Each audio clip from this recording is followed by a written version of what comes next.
Assalamualaikum warahmatullahi wabarakatuh. Selamat pagi anak-anak, jumpa lagi dengan Ibu. Hari ini kita akan lanjutkan materi kita yang kelima. Itu adalah materi terakhir kita di bab 1 tentang HAM. Hari ini adalah materi terakhir, jadi akan Ibu jelaskan.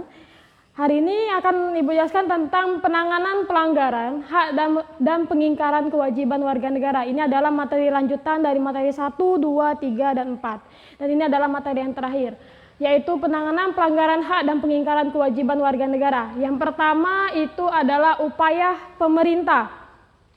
Upaya pemerintah dalam penanganan kasus pelanggaran HAM dan pengingkaran kewajiban itu sangatlah penting karena hak-hak warga negara itu sangat dilindungi oleh negara. Adapun setelah kita mengetahui beberapa kasus sebelumnya, kita harus mengetahui bagaimana sih upaya pemerintah dalam menangani kasus-kasus pelanggaran hak dan terjadinya pengingkaran kewajiban. Yang pertama, sebelum kita mengetahui upaya pemerintah, ada 3 kewajiban negara terhadap pelindungan HAM. Yang pertama adalah kewajiban untuk melindungi HAM. Artinya untuk melindungi HAM supaya tidak terjadinya kasus-kasus pelanggaran HAM yang lainnya.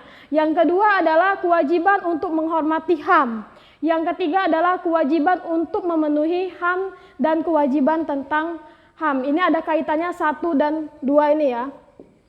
Oke, setelah kita mengetahui kewajiban negara terhadap pelindungan HAM warga negara, ada pun juga peraturan yang mengatur tentang pelindungan HAM. Ini adalah peraturannya, yaitu di sini Ibu tuliskan terlihat dari ketetapan MPR nomor 17 garis miring MPR tahun 1998 yang tentang di mana negara itu tentang keseluruhan melindungi HAM sebagai HAM warga negara.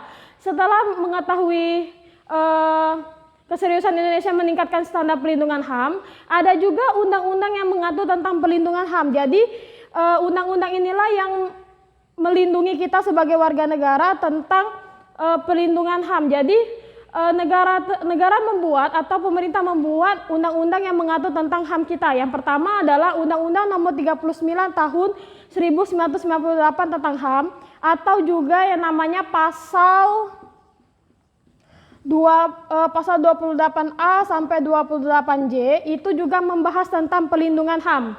Yang kedua adalah Undang-Undang Nomor 26 Tahun 2000 tentang Pengadilan HAM. Yang ketiga adalah Undang-Undang Nomor 23 Tahun 2002 tentang Pelindungan Anak. Ada yang namanya Komnas HAM.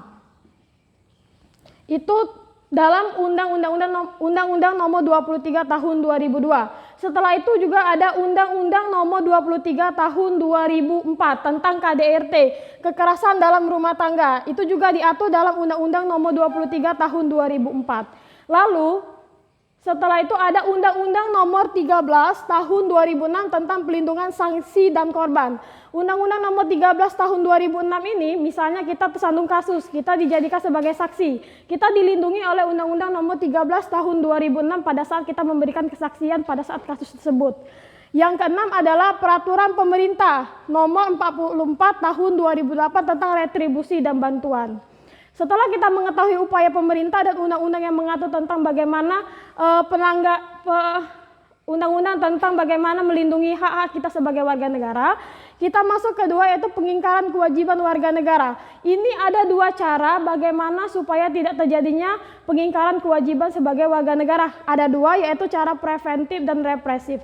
Apa itu Bu bedanya cara preventif dengan represif? Yang pertama, cara preventif adalah upaya yang dilakukan untuk supaya tidak terjadinya pengingkaran kewajiban. Misalnya, kita memiliki kewajiban membayar pajak. Sering ada poster di jalan raya itu, bayarlah pajak tepat waktu. Itu adalah cara pemerintah untuk mengajak kita supaya tidak melanggar kewajiban kita sebagai warga negara, tidak membayar pajak. Seharusnya kita memiliki kewajiban ialah membayar pajak. Yang kedua adalah cara represif, adalah suatu tindakan aktif. Tindakan aktif berarti itu wajib yang dilakukan oleh pihak berwajib. Misalnya polisi ataupun misalnya dishub. Pada saat pengingkaran kewajiban agar tidak terjadinya pengingkaran kewajiban lagi. Misalnya Ibu kasih contoh, pemberlakuan denda bagi parkir liar atau parkir sembarangan. Nah, sering misalnya ada mobil parkir sembarangan di jalan raya. Sering ada namanya di sub itu menilang kan, atau memberikan denda. Itu adalah suatu cara untuk supaya terjadinya efek jerah, dia tidak melakukan yang namanya parkir sembarangan. Itu saja yang Ibu sampaikan. Materi kita yang terakhir minggu depan atau pertemuan kita selanjutnya itu adalah kita sudah masuk ke bab 2. Ibu akhiri, wassalamualaikum warahmatullahi wabarakatuh.